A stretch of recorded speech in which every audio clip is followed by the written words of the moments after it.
This is Kilo 6 Bravo Echo Bravo. Just trying out a new radio.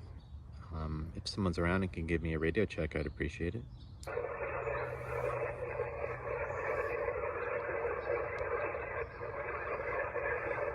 Bravo Echo Bravo KG6BRG. You copy? I can help probably.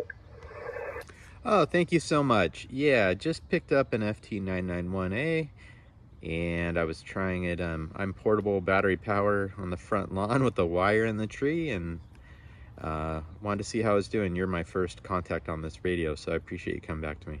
Yeah, not a problem. Yeah, I've been eyeballing a 991 for a while now. Sounds good. I would say you're about S7, S8 into Lake Isabella, which is northeast of Bakersfield, about 60 miles. And your sound is fine. I didn't catch your location, but you can pass it along next time around. Name here is Scott.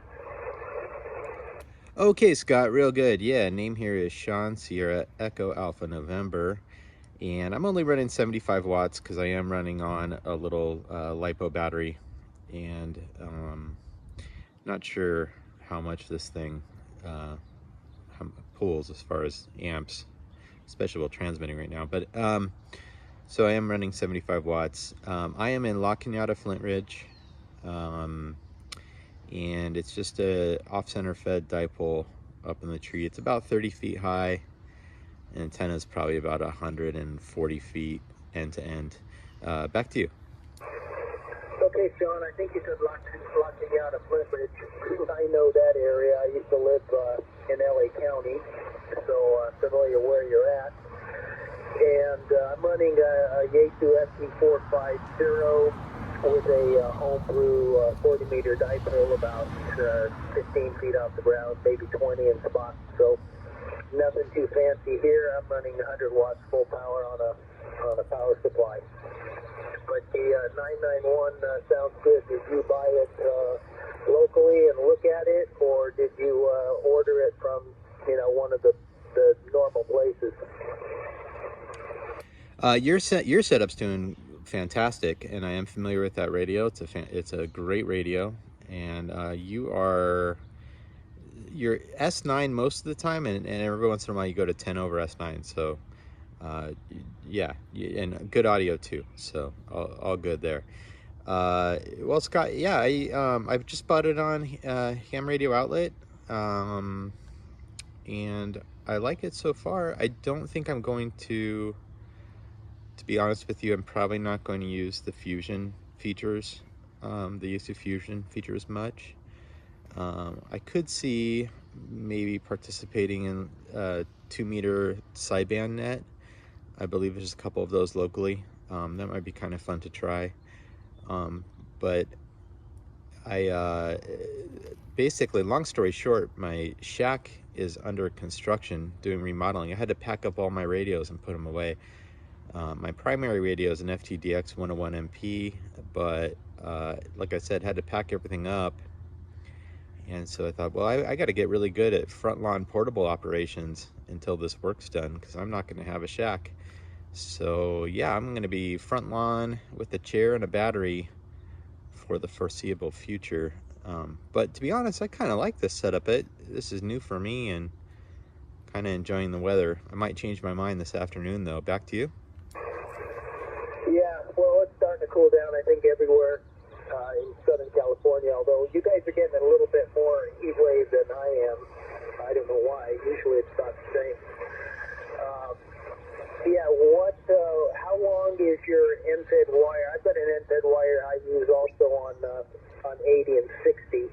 How long is your wire, and are you using a balun anywhere in it? Yeah, so it is, I think some people call this a Windom, sorry. It's an off-center fed dipole. It's about, if I recall correctly, it's about 139 feet end to end, and it's up about 30 feet high.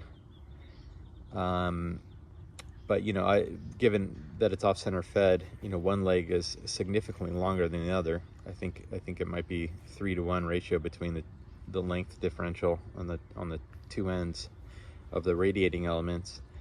And then about, I think there's a 4-to-1 on the antenna itself, and then I have a 1-to-1 RF choke, maybe maybe 10 feet down from where the feed line attaches to the antenna. It's been quite a while since I put it up, so this is all based on memory, but I think that's my setup, Scott. And it sounds like you're running an end fed, I'm guessing vertically polarized. Back to you. Okay, Sean, yeah, I'm familiar with that antenna. I've never used one, but I know what you have there. So right now I'm on a homebrew dipole, just a standard old dipole fed at the center with a piece of coax and 1-to-1 balun at that feed point. But I also have a second antenna, which is just a random end-fed wire, and it's got a 9-to-1 unun on the end of the wire right before my tuner goes into it. And that's the one I use on 80 and 60 mostly. It'll tune there. My 40-meter dipole is pretty happy on 40 meters, but I don't tune it elsewhere much. But yeah, anyway, that's it. You know, real basic ham shack here, nothing fancy, no amplifiers, just 100 watts. And right now I'm using an LDG automatic tuner, but I've got a handful of tuners, and I swap in manual tuners from time to time just to give me some knobs to twiddle with. But what are you using for a tuner? Internal tuner, maybe? Yes, sir. This one's internal. And I'm not sure how good the internal tuner is, to be honest with you. I do have I have an old Drake setup packed up, and I could go grab the manual tuner from there if I needed to, if this doesn't cut it. That's just an MN 2000, probably overkill for 100 watts, but I do have a manual tuner if I need it. Actually, come to think of it, I got a little Dentron Junior manual. But yeah, I could pull out some manual tuners if I need to, but this is just the internal tuner. I'm guessing it can't handle anything more than 3-to-1. But who knows? I sort of learning this thing as I go. So Scott, that's cool that you're on just a 40-meter dipole. Like I said, you're sounding good strong signal here. Everything's working fantastic for you. What is your antenna resonant then on 40, or are you is it in sort of an NVIS setup, or what are you doing there? Yeah, it's mostly NVIS. I imagine it's only about maybe 20 feet at the peak, and yeah, it's probably 18 to 20 feet, pretty much a flat top. Just sort of how it worked out, and it's fed with about, 35 feet of coax, and it goes up to a 1-to-1 balun, and from there the two legs go basically east and west. So I guess I favor north and south, but you're doing fine off the end of the antenna here. So it works, and it probably took me all of an hour to build and construct and put up and get it in place. So I keep everything simple over here. Well, good for you. Yeah, and if you build your own stuff, you can fix it if it breaks. So I like that a lot. In fact, come to think of it, I'm sort of interested in trying some VHF 2-meter sideband with this. So I might construct a little tape measure Yagi or something for 2 meters on this, just to try it out. I don't know if I really want to buy anything, but well, great. It's doing great for you, and the fact that you're in a bit of an NVIS setup is probably why we can talk so well, because I suspect we would normally be in each other's skip zone. I've got a buddy in out in Joshua Tree, and we can't talk on 40. Actually, we can't talk on 40 or 20. We're just too close. But we can talk on 80, which is interesting. We can talk on 80 in the middle of the day, and I'm guessing because 80 ends up, the angle of attack there ends up being a little better for us on 80 and both of our antennas end up being a little more NVIS-ish on 80. It might even be direct wave. Who knows? Anyway, I'm just rambling at this point, but your setup is doing really well for you, and I've got a painter coming over here shortly to work on that shack I told you about that I don't have access to. So I am probably going to have to wrap it up. It's absolutely fantastic talking to you. I appreciate you coming back. And it sounds like you have a really great setup doing good stuff for you over there. So thank you for coming back. Thank you for the radio check. And thanks for helping me test out this new rig. Yeah, no problem, Sean. I'll just close in saying we have a net on this frequency at 11 o'clock Monday through Friday. Very informal. Just kind of talk about like what we were talking about right now. We also don't mind, helping with radio checks and mic checks, audio checks, RF problems. Just super informal. No roll calls. Just throw your call out there. Say hi. If you want some signal reports, many guys will be happy to accommodate. So it's called the Pacific Amateur Radio Service Net, or PARS for short. Again, Monday through Friday on this frequency, and I'm just letting you know. You're always welcome once in a while or every day, and if you want to get some more reports on the setup, just check in between 11 and roughly 11:45, 12, depends how busy it is, but it runs from, half hour to an hour. Anyway, so have a good day there, Sean, and hope it doesn't get too hot for you. AG6BRG, Lake Isabella. Okay, real good, Scott. And I took note of the net there. I appreciate that. Yeah, I'm a big fan of nets, and I made a note of that, and I'm going to actually try and join you guys. That sounds fun. I like an informal rag chew net. I very regularly I attend, and probably the only net I attend regularly is the Do Nothing net, DNN net, on 7.213 around 5 p.m. every day.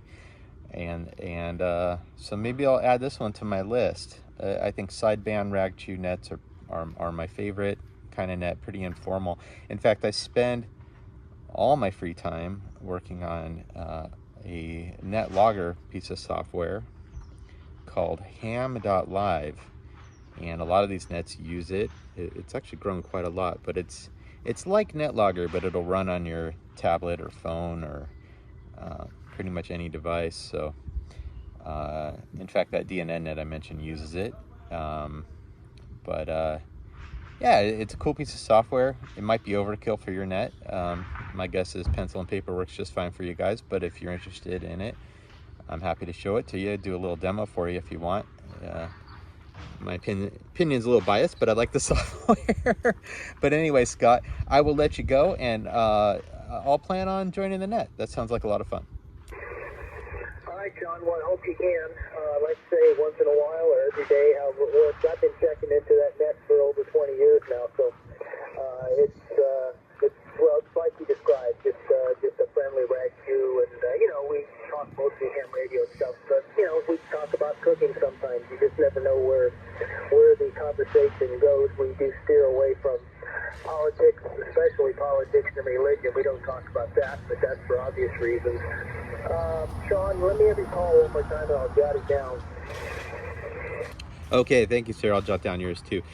Call is Kilo 6 Bravo Echo Bravo, and we timed this perfectly because I think the painter's pulling up, Scott. Yeah, Kilo 6 Bravo Echo Bravo, and I'm planning to talk to you again on here. I'll try and join your net. So thanks for the information. 73. All right, sounds good, Sean. And I think today George will be net control, and you might hear a John, and people change, but George is usually kind of like the anchor there. He's been picking up the slack, so I think George might be doing it today. All right, talk to you later, and have a good day. KG6BRG. 73 is enjoy the rest of your day.